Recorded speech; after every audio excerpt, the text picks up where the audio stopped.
Todos os amados irmãos, quem puder, abra sua Bíblia na Epístola de Paulo aos Romanos, Romanos capítulo 8. Eu gostaria de falar nessa noite sobre um tema bastante importante, que traz algumas dúvidas também, mas espere Deus que hoje você saia daqui com o coração mais edificado, alegre, por saber que a salvação em Cristo ela é verdadeira. Cristo morreu pelos nossos pecados, ressuscitou o terceiro dia, não para possibilitar a salvação, mas para garantir a salvação. Amém? Há uma grande discussão hoje, não hoje, mas há muitos anos, sobre a questão da segurança da salvação, se alguém é salvo e esse salvo pode se perder, se alguém é salvo, ele é salvo para sempre. Há sempre essa discussão no meio cristão protestante já há muitos séculos.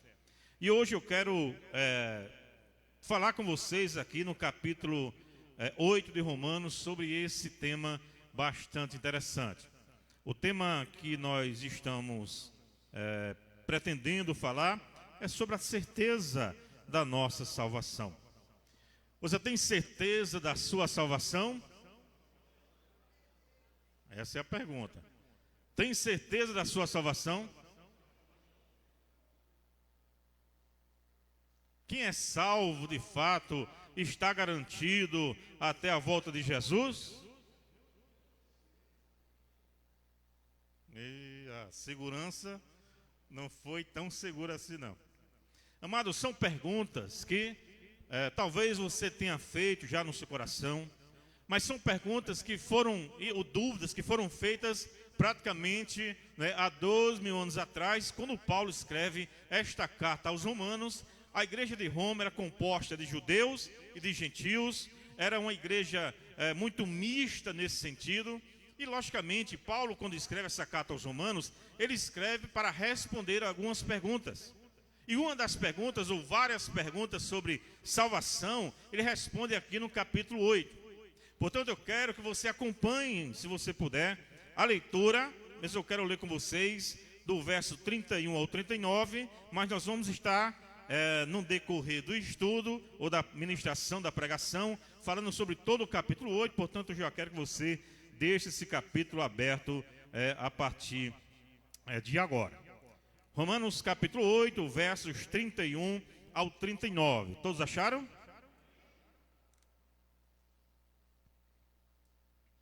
Diz assim a palavra do Senhor.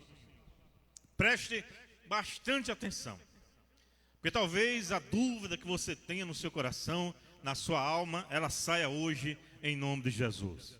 Vocês também que estão nos acompanhando pela internet, preste atenção nesse texto. Mas esse texto não explica tudo. Esse texto é a conclusão daquilo que Paulo estava tratando. Mas ele diz muitas coisas. Vamos lá? Verso 31 diz o seguinte: que diremos, pois, à vista destas coisas? Se Deus é por nós, quem será contra nós? Aquele que não poupou o seu próprio filho, antes por todos nós o entregou, porventura não nos dará graciosamente com ele todas as coisas? Quem tentará acusação contra os eleitos de Deus? É Deus quem os justifica. Quem os condenará? É Cristo Jesus que morreu, ou antes, quem ressuscitou, o qual está à direita de Deus e também intercede por nós. Verso 35. E talvez alguém já disse que esse capítulo aqui e essa passagem final é talvez a passagem mais bela do Novo Testamento. Olha o que Paulo vai dizer: quem nos separará do amor de Cristo? Será a tribulação, ou angústia, ou perseguição, ou fome, ou nudez, ou perigo, ou espada? Como está escrito, por amor de ti somos entregues à morte o dia todo. Fomos considerados como ovelhas para o matadouro. Verso 37. Em todas estas coisas, porém, somos mais que vencedores por meio daquele que nos amou. Porque eu estou bem certo de que, vamos lá, todos nós? Nem a morte, nem a vida, nem os anjos, nem os principados, nem as coisas do presente, nem as do porvir, nem os poderes, nem a altura, nem a profundidade, nem qualquer outra criatura poderá separar-nos do amor de Deus que está em Cristo Jesus, nosso Senhor. É bela, não é, essa passagem?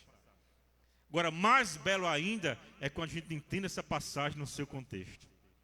Amados, quando eu era novo convertido, até muito tempo, alguns meses, sempre surgia em nosso coração algumas dúvidas. E uma dessas dúvidas era: será que eu realmente estou salvo? Será que eu ou a Bíblia garante que alguém possa de fato estar salvo? Como é que eu, um comedor de feijão e farinha, tão falho, tão fraco, tão pecador, posso abrir a boca e dizer que estou salvo? E na medida que o tempo foi passando, eu comecei a estudar as Escrituras, depois entrei no seminário, e quando eu me deparei com a explicação, com a argumentação de bons estudiosos, de bons teólogos, quando eles vão examinar e expor esse capítulo 8, que para mim, irmãos, pode ter certeza, de forma muito particular, o capítulo 8 aqui de Romanos, quando é bem entendido, é como se fosse um antídoto contra a perseguição, contra a tristeza, contra as acusações dos outros, contra aqueles que nos fazem mal, contra os dias de angústia, os dias de lágrimas, os dias de nuvens negras que pairam sobre a nossa cabeça. E sempre quando me sinto assim em algum momento, eu sempre me lembro desse capítulo 8, porque para mim, o capítulo 8 de Romanos é para mim, e aí cada um tem a sua particularidade, mas é para mim, irmãos, o capítulo que mais tem me abençoado no decorrer dos anos. Sabe por quê?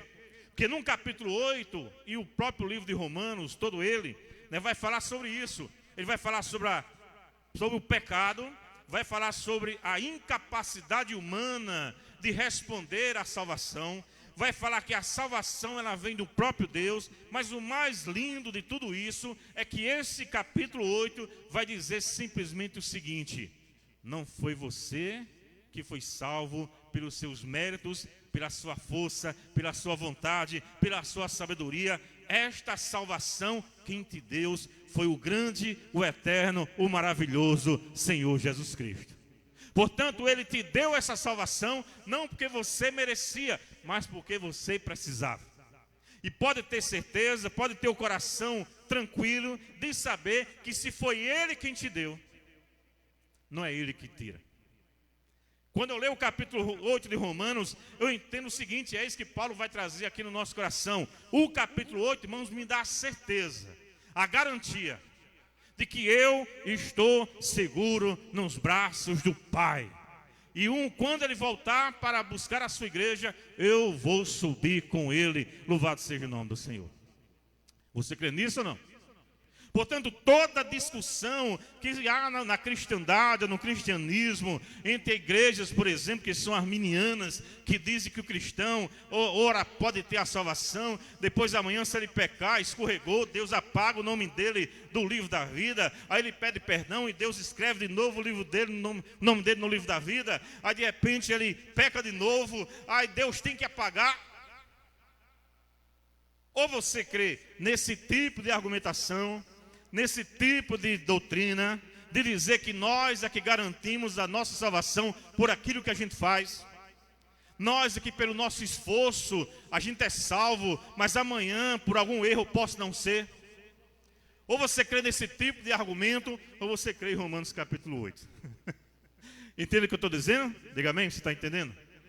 Ou você mergulha no capítulo 8 de Romanos, diz: Senhor, muito obrigado, porque nada dependeu de mim, tudo dependeu de Ti.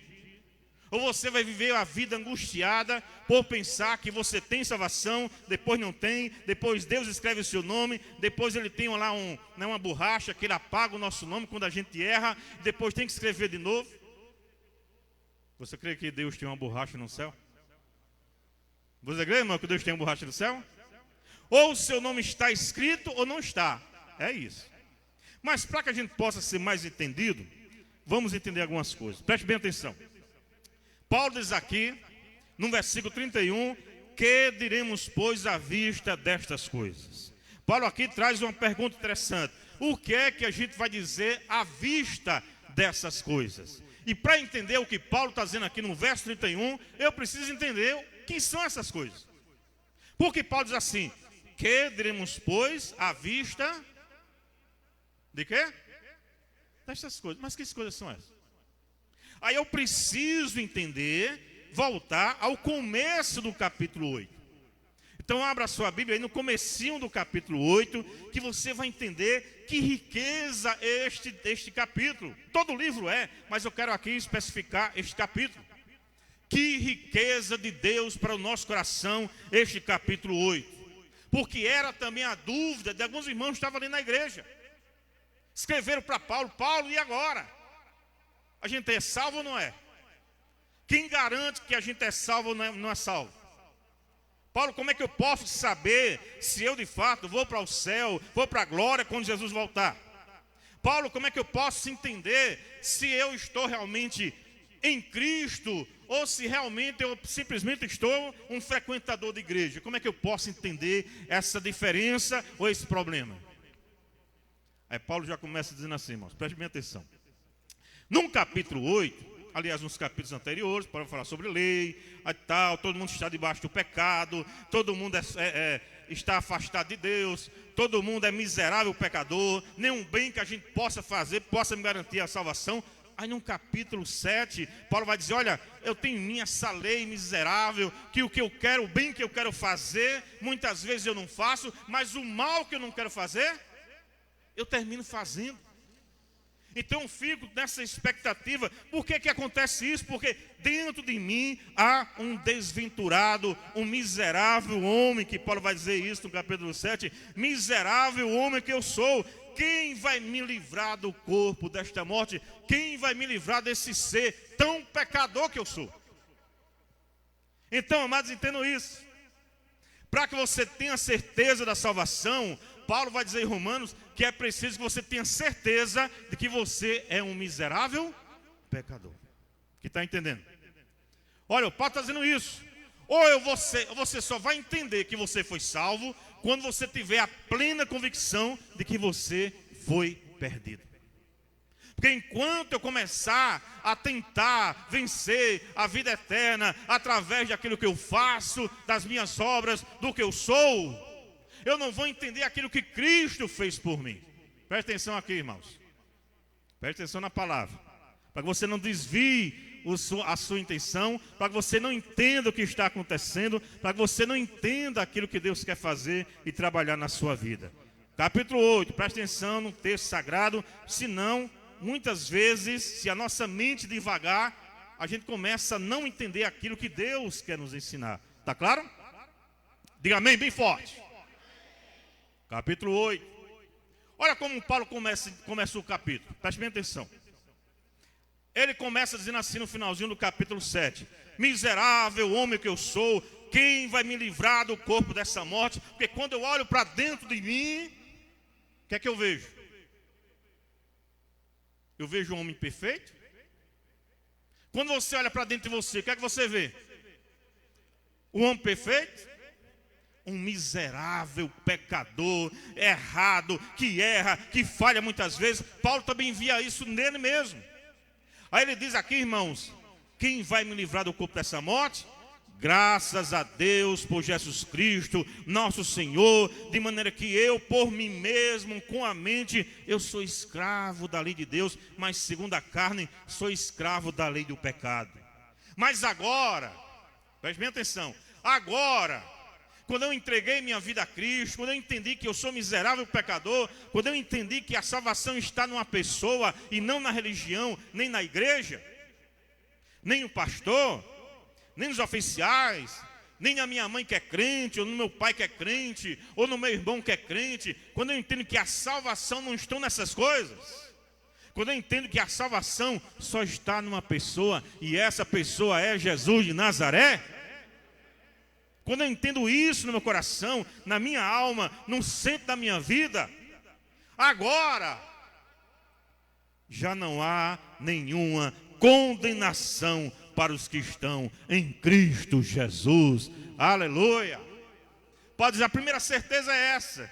Quando eu sei que eu sou tão miserável, que eu mereci para o inferno, mas Jesus morreu na cruz, ressuscitou por mim, está vivo eternamente, e me amou e me ama eternamente até o fim, eu entendo que agora não tem nenhuma condenação para os que estão em Cristo Jesus.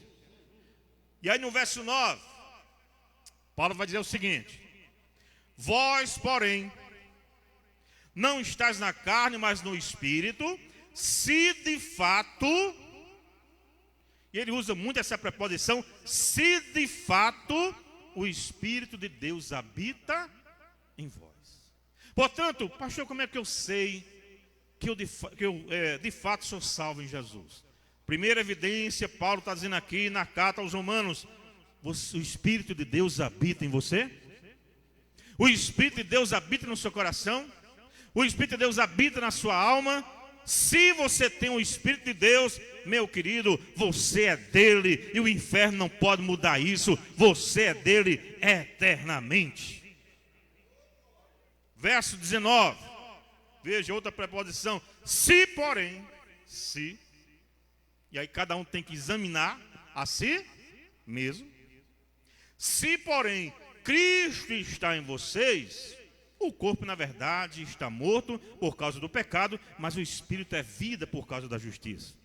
Verso 17, verso 11: se, mais uma vez, se habita em vós o Espírito daquele que ressuscitou a Jesus dentre os mortos, esse mesmo que ressuscitou a Cristo dentre os mortos, vivificará também o vosso corpo mortal por meio do seu Espírito que habita em vós. Portanto, irmãos, é muito simples. Paulo está dizendo: você já se considerou pecador? Você sabe que estava perdido sem Jesus? Quando você se arrependeu, você creu em Jesus, o Espírito de Deus habita no seu coração? Se a sua resposta for sim, louvado seja Deus, você está com carimbo garantido e você vai para o céu com Jesus. Outra coisa, olha que coisa linda, não dá tempo eu examinar aqui versículo por versículo. A outra razão que Paulo nos diz aqui no capítulo 8 é o seguinte: se você ler no capítulo 8, a partir do verso 14, diz assim: pois todos os que são guiados pelo Espírito de Deus, são o quê? São filhos de Deus. Você é guiado pelo Espírito de Deus? Então você é filho de Deus. Diga amém por isso. Pastor, como é que eu sei que eu sou guiado pelo Espírito de Deus? Ora, preste bem atenção, essa é a grande razão que a gente precisa entender. Quem tem o Espírito de Cristo, esse é dele. Quem não tem, o que acontece? Não é dele. Ah, pastor, como é que eu posso entender que o Espírito está habitando em mim? Irmãos, isso é uma experiência pessoal. Eu não posso dizer fulano tem um Espírito e ciclano não tem. Quem sou eu para dizer isso? Agora eu posso dizer uma coisa: eu sei que eu tenho o Espírito de Deus na minha vida. Eu sei que o Espírito habita em mim. Certa vez eu pregando sobre a questão do pecado, da conversão, da regeneração. Aí depois uma pessoa veio falar comigo e disse: mas pastor, eu agora estou preocupado. Disse: que foi? Eu não sei agora se eu sou salvo ou não. E agora? Eu não sei, e agora? É tanta coisa que a Bíblia fala, tanta exigência, é conversão, é tanto nome estranho, regeneração, justificação. Será que realmente eu sou? Porque quando eu peco, a minha consciência ela é invadida por um senso, né, de culpa. Quando eu sei que eu errei, quando eu digo uma palavra que muitas vezes machuca alguém, e naquele mesmo momento, né, vem algo no meu coração, diz, você é de Jesus, você é crente, você não pode dizer isso. Eu digo, está aí. Qual é a diferença do ímpio e daquele que tem o Espírito de Deus? Que o ímpio pode fazer o que ele quiser fazer, e a sua consciência não lhe acusa muitas vezes. É assim ou não, irmãos? Quando a gente era chamado, entre aspas, do mundo, porque a gente não saiu do mundo, o mundo está aqui, e a gente vive no mundo, muitas vezes nós fazíamos coisas inimagináveis, mas depois a gente sentia remorso. Não era arrependimento, era remorso. Por quê? Porque na outra semana a gente estava fazendo a mesma coisa. Ou não? Não existia esse negócio de saber o que é certo, o que é errado. Se a gente se preocupa com a nossa vida, se a gente se preocupa em pelo menos errar menos, porque ninguém deixa de errar, isso é, irmãos, um sinal de que de fato o Espírito de Deus já está em você, ou pelo menos trabalhando em você, e pode ter certeza, irmãos, que o ímpio não tem essa preocupação. Está claro? Amém? Agora vamos voltar para cá. Olha o que diz o verso 15. O verso 15 diz assim, porque essa era a mesma questão aqui dos irmãos de Roma. Paulo vai dizer no verso 15, porque não recebestes o espírito de escravidão para viveres outra vez atemorizados, mas recebestes o espírito de adoção, baseados no qual clamamos o quê? Clamamos? E eu acho isso aqui muito lindo. Sabe por quê? E quando eu comecei a estudar, a palavra Abba, pai, né, pode ser traduzido como paizinho, né, pai querido, que traz a conotação de comunhão. O judeu, ele tinha outra palavra para se apresentar diante de Deus e chamá-lo como um pai. Ele usava a palavra Abnu. A palavra Abnu é alguém que é distante, que é uma autoridade, que está ali, mas que eu não tenho nenhuma comunhão com ele de forma pessoal. Quando Cristo veio à terra, quando ele estava orando e orava ao Pai, ele usava a palavra Abba, paizinho, né? Paizinho querido. E isso o judeu, quando escutava, dizia, olha, quem é esse? Quem é esse que tem tanta intimidade com Deus a ponto de chamá-lo de paizinho? Quem é esse? Aí Jesus, Paulo usa essa mesma expressão para dizer o seguinte, irmãos, você judeu ali de Roma, você gentil aí de Roma, entenda uma coisa, Deus agora não é aquele juiz distante, aquele que a gente tem que temer, porque senão ele vem de dar uma chicotada na gente. Não, ele agora é Abba, ele agora é paizinho, ele agora é o seu amado. Então você pode estar com ele, ter comunhão com ele, porque não é agora o teu carrasco, ele é o teu amor, e vai te abraçar, vai te acariciar e vai dizer, eu estou contigo, meu filho, continue, eu estou contigo, porque eu sou o seu paizinho. Amém, igreja? E se a gente errar, ele como um pai nos corrige. Por quê? Porque nos detesta? Não, é o contrário, porque ele nos ama. Ele nos ama tanto que nos corrige. Quem é o pai aqui ou a mãe que não corrige seu filho quando ele erra? E a gente faz isso por quê? Porque a gente não ama? É porque a gente ama e quer o bem do nosso filho. Assim também é o nosso Deus. Amém, igreja? Vamos lá. Aí Paulo vai dizer, verso 17. Ora, olha a preposição aqui de novo. Por que Paulo usa isso? Porque Paulo está querendo que os irmãos se examinem. Da mesma forma que eu estou dizendo isso aqui para vocês, e eu, e você, todos nós, temos que nos examinar. Paulo diz no verso 17, ora, se somos filhos, somos também herdeiros, herdeiros de Deus e co-herdeiros com Cristo. Se com eles sofremos, também com eles seremos o quê? Glorificados, aleluia. Ser cristão, é o que Paulo está dizendo aqui, é também ser sinônimo de sofrimento, luta e batalha. Mas se esse sofrimento, preste atenção, igreja, se esse sofrimento também está de acordo com aquilo que Cristo sofreu, pode ter certeza, você é filho de Deus, herdeiro de Deus e co-herdeiros com Cristo. Aí você pergunta, como é que eu e você, comedor de feijão e farinha, somos co-herdeiro com Cristo? Aí você olhar assim, irmão, e diz, meu Jesus, que amor é esse? Que maravilha é essa? Por que o Senhor fez isso? Aí Deus responde, por graça. Porque salvação não é por merecimento, salvação é por graça. Quem era você? Quem sou eu ou quem era eu? Mas Jesus nos amou e derramou de tal forma a sua graça e misericórdia que Ele nos tira do império das trevas e nos coloca no reino do Filho do seu amor. Quem aqui merece isso? É graça. Agora, outra razão, vamos lá, senão eu não termino.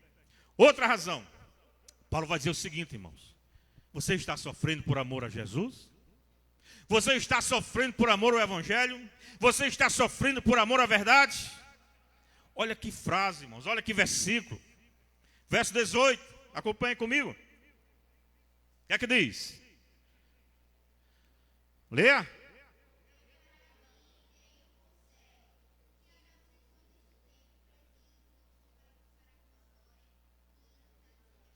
Meus queridos, quando eu leio isso aqui, eu digo, Senhor, muito obrigado. Muito obrigado, porque eu não merecia nada disso. Eu estou sofrendo. Irmãos, amada igreja do Senhor Jesus, tenha certeza que os sofrimentos desse tempo presente não se pode comparar com a glória que há de ser revelada em nós. Você não crê nisso, não? Eu estou sofrendo tanto, e daí? É coisa simples e pouca, vai passar, mas a eternidade com Cristo vai ser para sempre, e nada vai tirar isso do seu coração. Deixa eu caminhar. Aí depois, irmãos, ele continua. Ainda eu entendo que no sofrimento, olha, se no sofrimento você busca a Cristo, e não a religião, não há misticismos, não a colocar uma pedra na cabeça para Deus lhe perdoar, não a querer fazer alguma coisa para merecer o perdão. Se você entende de fato que o sofrimento te aponta para Cristo, isso é sinal de que o Espírito de Deus habita em você. Aí Paulo ainda mais forte ainda vai dizer o seguinte: também o Espírito, verso 26, semelhante nos assiste em nossa fraqueza. Porque nem orar direito a gente sabe. Mas como, pastor? Como é isso? Eu não entendo. Claro, olha o que diz o verso 26. Também o Espírito semelhantemente nos assiste em nossa fraqueza, porque não sabemos orar como convém, mas o mesmo Espírito intercede por nós sobremaneira com gemidos inexprimíveis. E aquele que sonda os corações sabe qual é a mente do Espírito, porque segundo a vontade de Deus é que ele intercede pelos santos. Aí no verso 28, Paulo diz aqui, irmãos, como é glorioso, olha o que diz: sabemos que todas as coisas cooperam para o bem daqueles que amam a Deus e daqueles que são chamados segundo o seu propósito. Você tem que entender isso no seu coração. Não é o pastor que vai dizer para você, não. É você ter a certeza no seu coração. Olha, irmãos, você sabe e lembra do dia que Deus te chamou? Você lembra do dia que você realmente disse, agora eu quero um compromisso com Jesus? Você lembra do dia que realmente você, não importa se foi na igreja, em casa, né, num trabalho, não importa. Deus trabalha como Ele quer, no momento que Ele quer. Porque tem gente que acha que o momento que Deus chama é quando a pessoa levanta a mão e vem aqui à frente. Deus trabalha como Ele quer, da forma que quer, no jeito que quer, na hora que quer, com quem Ele quer, porque a glória é dele, não é do homem. Eu me lembro do dia que eu entreguei minha vida a Jesus, e a partir daquele momento o véu saiu da minha face. E cada um tem que lembrar desse dia. Se você lembra do dia que Deus te visitou, pode ter certeza, irmãos, é que você foi chamado por Deus, porque você foi eleito por Deus, porque você foi predestinado por Deus, porque você foi justificado por Deus. Portanto, glorifique a Deus na sua vida por esse dia. Olha o que Paulo vai dizer, eu não tenho tempo de dissecar tudo isso aqui. Verso 29. Porquanto os que de antemão conheceu, antes da fundação do mundo, conheceu, também os predestinou para serem conforme a imagem do seu Filho, a fim de que ele seja o primogênito entre muitos irmãos. E aí, se eu tivesse tempo para entrar nisso aqui. Isso aqui é água profunda. Isso aqui é água tão profunda que muitos estão se afogando nesses termos. Mas são tão simples de entender, pelo menos para mim. Quando eu entendi isso aqui, eu entendi que de fato a salvação pertence ao Senhor, não a mim. Olha, irmãos, presta atenção no que diz o texto. Os que de antemão conheceu, também os predestinou, e aos que predestinou, a esses também chamou. Você foi chamado por Deus algum dia? Você foi chamado por Deus? E aos que chamou, a esses também justificou. Pastor, o que é isso? É muito simples. Justificar é dizer assim: eu sei que você é pecador, mas eu agora rasgo todo o escrito de dívida que era contra você, rasgo ele na cruz do Calvário, caiu por terra. A partir de agora você não deve nada diante de Deus. E aí ele nos declara justos. Nos declara justos. Jonas sabe muito bem o que é isso, que está com toda a teologia na cabeça mais recente. Aqui eu judei já faz mais de 30 anos. Enfim, o que é que significa isso, irmãos? Deus está dizendo: eu sei que você é culpado, porque não há ninguém inocente. Eu sei que você é culpado. Paulo vai dizer isso no começo de Romanos: não há ninguém que faça o bem, não há nenhum sequer. Todos nós estávamos debaixo da miséria do pecado. A nossa dívida cada dia aumentava dia a dia. A minha e a sua. Alguns tinham mais dívida do que outros. A minha lista era enorme, não sei o tamanho da sua, mas a minha lista era enorme. Quanto mais a gente vive, mais a gente peca. E eu acho muito interessante isso, porque quando Jesus trata com aquela mulher pecadora, né, que está ali, aquela mulher, e o Senhor diz, né, quem não tiver pecado, atira a primeira pedra. É importante que o texto vai dizer uma coisa interessante, irmãos. Começou a sair, quem lembra? Dos mais velhos aos mais novos. Quanto mais velho, mais pecado. Aí disseram: olha, por aqui. Aí os novos, pensando que era alguma coisa, começaram a examinar, e a gente também é pecador. O que Paulo está dizendo isso aqui, nesse texto, é isso. Irmãos, nós somos declarados justos, não porque a gente era justo, mas porque éramos pecadores, mas a justiça de Deus recai sobre o nosso advogado, Jesus de Nazaré. E a doutrina da justificação é essa doutrina forense, de fórum, de direito, que estava lá, o justo juiz, estava nós sentados no banco do réu, e ao nosso lado estava o nosso advogado, para que você entenda de forma bem simples. O juiz olha para a nossa condenação, a lista do nosso pecado, e a única coisa que ele pode fazer é nos declarar condenado. Mas o nosso advogado se levanta e diz: ei, espere, eu sei que ela é culpada.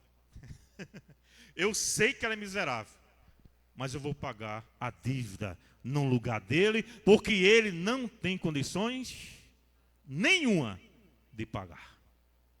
E o nosso advogado se levanta e Deus diz, como juiz: bem, já que a dívida vai ser paga, então a única coisa que eu posso fazer é declarar esse réu inocente a partir de agora. Irmãos, se isso não alegrar o seu coração, não sei o que alegra, não. Eu olho para Cristo e eu penso: quem merecia morrer e ser condenado era eu. Mas Jesus, pelo seu grande amor, se colocou no meu lugar e disse: não se preocupe, porque a dívida vai ser paga, porque a dívida tem que ser paga, mas você a partir de agora está livre de todos os seus pecados. E o justo juiz olha para nós e não nos vê mais como miseráveis pecadores, mas Ele olha para nós e vê Cristo Jesus, a esperança da glória. Irmãos, isso é só para você entender. Paulo vai dizer, chamou, escolheu, predestinou, chamou, justificou, e a esses que justificou, Paulo vai dizer, glorificou. É sempre bom entender isso aqui. Preste bem atenção nos termos. Entenda comigo. Conheceu ou amou, conheceu, predestinou, justificou e glorificou. Veja, todos esses termos aqui estão num passado. Aí você olha o termo glorificar. Olha, como é que nós já fomos glorificados se a gente está aqui ainda comendo feijão e farinha? Como é que nós fomos justificados se a gente está aqui ainda sujeito, ainda, irmãos, ao pecado todo dia? Como é que nós fomos ainda glorificados porque eu e você somos falhos e fracos? Aí essa é a beleza da salvação, por isso que eu não posso ser arminiano, nem outras denominações que criem dessa forma.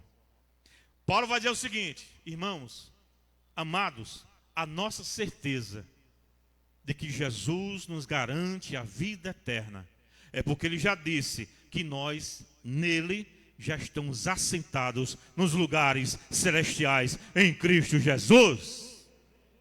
É o que os teólogos chamam de já e ainda não. E aí, irmãos, a partir desse entendimento, é que Paulo vai fazer essa pergunta no verso 31. Que diremos, pois, à vista destas coisas? De tudo que eu já falei. Você pode ter alguma dúvida sobre a sua salvação? Que diremos, pois, à vista destas coisas, irmãos? Se Deus é por nós, quem será contra nós? E aí, Paulo faz 5 perguntas retóricas. Pergunta retórica é aquela que não precisa de responder, porque já vem a resposta. 5 perguntas retóricas. A primeira é essa: se Deus é por nós, quem será contra nós? O que ele está dizendo aqui, irmãos, é o seguinte: se quem poderia nos condenar era o juiz, o justo, o todo-poderoso, se quem poderia nos condenar era Ele, o que é que Ele fez com a gente? Nos justificou, nos perdoou, nos amou, nos declarou santo, justo, salvo na pessoa de Cristo Jesus. Se Ele fez isso, quem é que sobra para nos condenar? Ninguém mais. Não é simples isso? A essência é essa. Se, com essa partícula condicional que está aqui implícita em todas as demais perguntas também, se Paulo não colocasse a partícula se Deus, a pergunta ficaria: quem seria contra nós? Nesse caso, aí a gente não precisa nem responder quem é que seria contra nós. Tem tanta coisa contra nós. Entendeu o que é que Paulo está dizendo? O mundo nos odeia. O pecado está aqui como nosso adversário todos os dias. A morte continua sendo inimiga. E muitas vezes o diabo também, os anjos malignos, pessoas que trabalham todos os dias para nos derrotar. Pessoas que são diabos muitas vezes nos condenando. E pode ter certeza, quando alguém chega para condenar e para falar, por exemplo, mal de alguém, ele está, de certa forma, sendo um instrumento do diabo. Se chega alguém lhe acusando, ou acusando você para outro, pode ter certeza que todo acusador, ele é filho do diabo. Porque esse é o trabalho do diabo, acusar. E aí o diabo pode nos acusar. Os homens podem nos acusar. Mas Deus se apresenta e diz para mim e para você: esse aí está justificado na minha presença. Portanto, não importa o que os outros digam sobre você, o que importa é que Deus já assinou a sua soltura. Você agora não é mais um escravo do pecado, você agora é um escravo livre da orelha furada, porque agora você serve a Deus em amor. Segunda pergunta que Paulo faz: aquele que não poupou seu próprio filho, antes por nós o entregou, porventura não nos dará graciosamente nele ou com ele todas as coisas? Entendeu agora? Paulo está dizendo aqui, irmãos, o seguinte: ora, se o justo juiz Se o nosso Deus entregou o melhor que ele tinha, se ele fez isso por amor a você, se ele fez isso por amor a nós, se ele nos deu, irmãos, o mais precioso que ele tinha, por isso que eu não creio na história de que o melhor de Deus está por vir, que é uma história que todo mundo diz e conta, não é? O melhor de Deus vai estar por vir. Não. O melhor de Deus já veio e o nome dele é Jesus de Nazaré. Não tem nada melhor do que ele.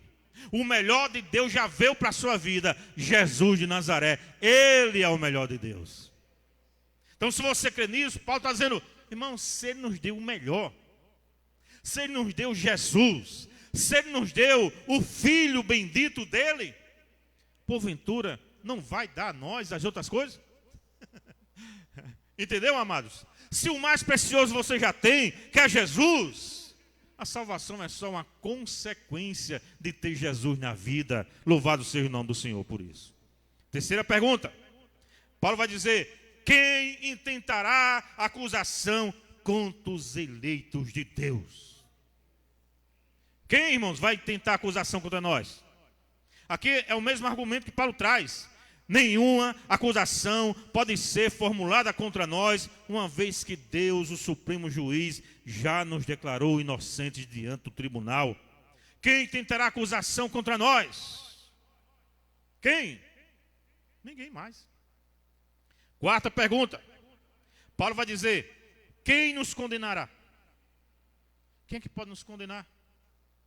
Muitos gostariam de nos condenar. Algumas vezes o nosso próprio coração nos condena. Muitas vezes nossos próprios pecados tentam colocar na nossa alma, no nosso ser, a ideia de que não há mais solução, não há mais jeito. Muitas vezes o inimigo do Evangelho tenta também nos colocar na mente que nós somos tão pecadores que Deus não pode nos perdoar. É mentira do diabo. Não existe pecado tão grande que Deus não possa perdoar e não possa restaurar. Preste bem atenção. Todas essas condenações não podem agora surtir qualquer efeito, porque Cristo morreu em nosso lugar, exatamente para nos livrar de toda e qualquer condenação. Quando Martinho Lutero leu em Romanos 1,17, o justo viverá pela fé, isso incendiou o coração dele de tal forma que a partir daquele momento ele deixou toda a religiosidade e se entregou profundamente a Jesus. Conta-se, seus biógrafos, de que um dia ele estava em sua cela, no mosteiro, e de repente ele teve um sonho, uma visão, de que o próprio diabo se apresentava diante dele. E o diabo se apresentou diante de Lutero e despejou em Lutero uma lista enorme de pecados. E Lutero começou a ouvir o diabo, e o diabo dizendo, olha, você fez isso, fez isso, fez isso, fez isso, fez isso, fez isso, fez isso, e deu aquela lista enorme. O Lutero leu, ouviu, e disse, é verdade. É verdade. Eu fiz tudo isso, e muito mais. Mas só que embaixo dessa lista, Jesus escreveu com seu sangue, tetelestai, está perdoado, está livre, a conta foi paga, e agora não devo nada, porque agora eu sou do Rei dos Reis e Senhor dos Senhores. Minha alma pertence a Jesus. A lista é verdade, fiz e muito mais, mas lá embaixo está escrito, está consumado. Foi isso que Jesus fez por mim e por você na cruz do Calvário. Quando ele diz está consumado, essa palavra é tetelestai, significa está pago. Agora não está pago e amanhã tem que pagar de novo, não. Está pago por todo sempre. Está pago até a eternidade. Por isso que Paulo pergunta aqui, irmãos, quem nos condenará? Você tem Jesus na sua vida? Então pode ter certeza plena de que Jesus é a sua garantia de ir morar no céu. E a quinta e última pergunta para a gente encerrar. Paulo diz assim, olhando tudo isso, presta atenção, olhando tudo isso que eu falei, olhando todas essas coisas que Deus fez por nós. Aí Paulo faz essa pergunta que é maravilhosa, que aqui encerra toda a questão de perde ou não perde. Se você não entender isso, você não entendeu o Evangelho. Aqui no capítulo 8, verso 35, parte A, Paulo vai dizer: quem nos separará do amor de Cristo? Quem é que vai nos separar desse amor? Se o Pai nos perdoou, se Jesus morreu por nós, se agora somos inocentes diante dele, quem nos separará do amor de Cristo? E aqui Paulo, irmãos, nos versos 35 ao 39, Paulo vai dizer aqui de forma retórica: irmãos, creia no seu coração, creia na sua alma. É impossível a gente se perder quando estamos nos braços benditos de Jesus. Alguém pode deixar a igreja, alguém pode mudar de denominação, alguém pode mudar de cidade, alguém pode mudar até de país, mas ele não pode mudar de Jesus, porque Jesus habita nele. Onde ele for, ele tem Jesus. E essa história que muitas vezes, quantas pessoas não vêm aqui e levantam a mão e dizem que se converteu e daqui a pouco estão no mundão de novo. Eu tenho plena certeza de quem tem Jesus, irmãos, não deixa Jesus por nada que o mundo possa oferecer. Se ele é salvo na pessoa de Jesus, ele vai permanecer com Jesus até o último dia da sua vida. Ele pode cair, mas Deus pode também o levantar. Mas ele não se afasta do caminho do Senhor. Ele não se afasta de Jesus. Ele pode se afastar da denominação, ou da igreja, ou do templo. Estou entendendo o que eu estou dizendo? Amém? E ele também não volta para o mundão. Ele não volta para o mundão. Se isso acontece, é sinal que realmente ele teve um encontro com a igreja, ou teve um encontro com o pastor, ou teve um encontro com a denominação, mas não teve um encontro real com Jesus. Certa vez, Charles Spurgeon dá um grande exemplo sobre isso. Certa vez, Charles Spurgeon estava andando nas ruas de Londres, de repente veio um camarada bêbado, embriagado, e veio falar com o Spurgeon. Spurgeon, meu querido, é para todo mundo de Spurgeon. Spurgeon, eu sou um dos seus discípulos, Spurgeon. Aí Spurgeon olhou para ele e disse: é verdade, você é um dos meus discípulos, mas você não é discípulo de Jesus. Entendeu a diferença? Você pode ser discípulo de pastor, mas se você vive no mundão, se dizendo que serve a Deus, mas fazendo todo tipo de coisa, é sinal que você pode ser discípulo do homem, mas você não é discípulo de Jesus. Porque quando Jesus entra na nossa alma, irmão, o sangue pode dar na canela, mas a gente continua olhando para aquele que é o autor e consumador da nossa fé. E eu quero terminar lendo com vocês o seguinte, versos 35 ao 39. Por isso que Paulo diz assim, olha: quem nos separará do amor de Cristo? Quem? É a tribulação? Pastor, olha, depois que eu inventei de ser crente, eu estou passando por tanta luta, eu não vou querer mais não. Então não se converteu a Jesus. O que é que acontece? Porque quem entrega a sua vida a Jesus, deixa de ter problema? Deixa de ter tribulação? Deixa de ter angústia? Claro que não, irmão. Isso é conversa, né, de igrejas que querem só arrebanhar pessoas, encher a igreja de número. Quanto mais pessoas, mais abençoada a igreja é. Muitas vezes uma igreja que está cheia de gente, mas são pessoas vazias de Deus. Quem nos separará do amor de Cristo? É tribulação? Qual é a resposta de Paulo? Não, está aqui, está implícito. É tribulação que nos separa de Cristo? Não. É angústia? É perseguição? É fome? É nudez? É perigo? É espada? E quando Paulo fala isso aqui, irmão, isso aqui é literal.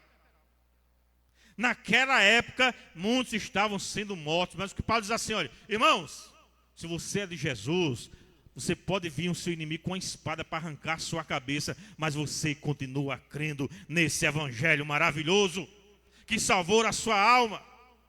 Você morre, mas você não deixa Jesus de forma nenhuma. Como está escrito: por amor de ti somos entregues à morte o dia todo, fomos considerados como ovelha para o matadouro. Aí veja que Paulo diz no verso 37: em todas essas coisas, porém, Somos o quê, irmãos? Somos mais do que vencedores por meio daquele que nos amou. Aleluia! Aí Paulo diz, eu estou certo de que nem a morte, nem a vida, nem anjos, nem principados, não é? Nem inferno, nem coisa do presente, nem coisa do porvir, nem poderes, nem altura, nem profundidade, nem qualquer outra criatura poderá me separar do amor de Deus que está em Cristo Jesus, o nosso Senhor. Quando eu vejo pessoas assim, pastor, eu me afastei da igreja, porque o diabo me tentou. Pastor, eu me afastei da igreja, eu agora não sirvo a Deus em canto nenhum. Porque a tribulação foi tão grande. Eu me afastei da igreja, sabe por quê? Porque as coisas aqui desse mundo é tão bonita, tão bacana, tão maravilhosa, e eu não queria mais seguir a Jesus, que é só problema, é só angústia, é só dor, é só lágrima. A resposta é simples, irmãos. Dor, lágrima, tribulação, angústia, você vai ver em sua maior dimensão no inferno. Paulo vai dizer, o sofrimento do tempo presente não se pode comparar com a glória que há de ser revelada em nós. Você crê nessa palavra? Crê de fato nessa palavra? Você está seguro em Jesus? Quem está seguro em Jesus, irmãos, está seguro em Jesus. Certa vez perguntaram a Shed, o homem pode perder a salvação? A Shed respondeu, depende de quem deu. Se foi seu pastor que deu, pode perder. Se foi o apóstolo da televisão que deu, aí pode perder e perde ligeiro. Se for o seu líder maravilhoso, perdeu. Agora, se for Jesus, Ele segura a nossa mão, diz, você está seguro comigo até a eternidade. Curva a sua cabeça e já quero chamar o Membuco para a gente louvar, encerrando. Muito obrigado, Deus querido, damos-te graça nessa noite. Muito obrigado, Deus, por quem éramos nós. O que é que a gente merecia? Só condenação, inferno, destruição. Muito obrigado, Deus, porque o Senhor teve tanta misericórdia de nós, que enviou seu Filho Jesus Cristo para morrer pelos nossos pecados e ao terceiro dia ressuscitou dentre os mortos para nos trazer a justificação. Damos-te graça, Senhor. Muito obrigado, porque essa salvação eu não merecia e ninguém aqui merecia, por isso que é graça. É o que Deus nos deu sem a gente merecer. É por isso que nós te rogamos, com corações gratos nessa noite. Em nome de Jesus. Amém.